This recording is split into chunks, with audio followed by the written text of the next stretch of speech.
The call to limit carbon emissions is certainly a noble one, no matter on which side of the debate you find yourself. The Paris Agreement of 2015 has a goal of cutting carbon emissions in half and to net zero by 2050, the goal of which is to lower the temperature increase of the Earth by less than 1.5 degrees Celsius. On the one side, it seems pretty simple. On the other side, as big as you imagine it to be and probably bigger. It is a very big hurdle to get off of the traditional energy system that we've developed. Danny Gomez is Managing Director of Financial and Emerging Markets at FreightWaves and also the host of the show Net Zero Carbon. What's happening in the market today is early investments are being made to reduce emissions across the board. The process of getting from where we are to a carbon neutral, if not net zero carbon, is daunting. And it was made even more difficult with new recommendations coming from scientists at the end of last year. Jennifer Wong is the head of sustainability at Convoy.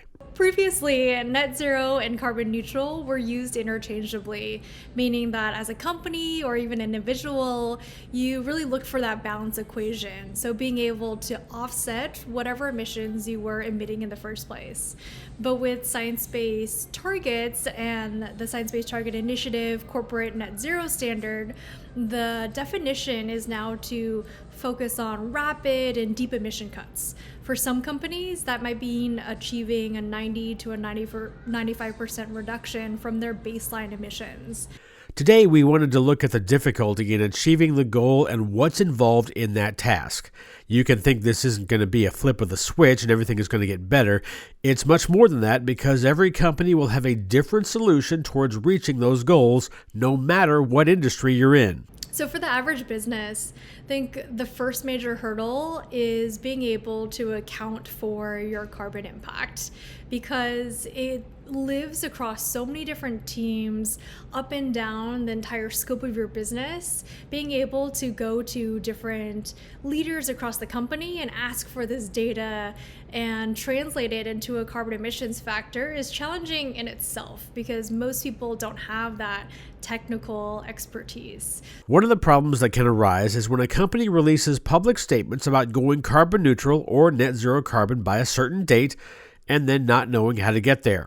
Eric Neandros is CEO of Gladstein Neandros and Associates, a firm that helps companies and organizations meet climate change goals. I can't tell you the number of times we see these big press releases, these big statements about we're going to get to net zero by this date, right? A big, national company or international company makes this commitment to say we're going to be net zero in everything that we do by 2040. I can't tell you the number of times where I'll pick up the phone and call the transportation department and say, okay, so what's the plan? How are you guys going to get there? And they're like, oh, we don't know. We just found out about this, or we weren't involved in setting that goal. So that is happening, and obviously there's a lot of public pressure. There's a lot of companies that are interested in making these big, aggressive commitments on sustainability. For now, just looking at companies not directly involved with the trucking industry, Gomez mentions the mantra for starting to lower their net carbon emissions.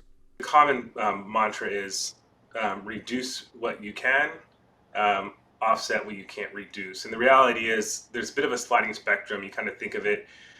Today, we will be able to reduce likely very little meaningfully through, it's just going to take time to make changes and adoption of new technologies. But there is this opportunity today to invest in carbon credits. And so that's being done today by some corporations. We've seen this a lot from a lot of the brokerages who've come out and said that they're introducing offset programs alongside of their freight. So you can choose at the moment of purchase to offset the freight using a carbon credit. And how does that work? We just think of it like as a scale, right? On one side, you have a bunch of emissions that are kind of weighing down the scale right now.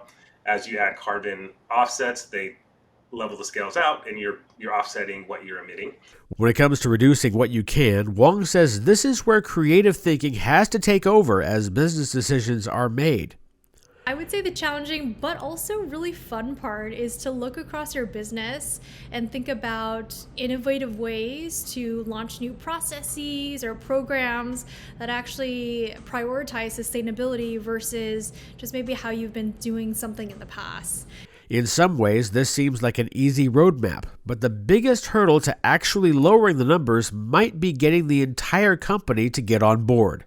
I mean, one thing that's been challenging is really involving every person and every team around the company. So really bringing everyone along is challenging because you want to be able to inform them of where you are today, the progress that you want to make, and give them opportunities to be able to support your ambitions over time as well. Because it really is something that lives across every team and individual across the company. Sustainability often isn't successful if it's just siloed to a specific team or just a defined project for one quarter. However, Wong says this isn't a race to see who gets to the finish line first. It's a race to see that everyone crosses the finish line. Look at sustainability, there aren't a lot of competitive lines. I think competition starts to translate into collaboration because these are big challenges that need to be solved and everyone wants to solve them together. These are global challenges.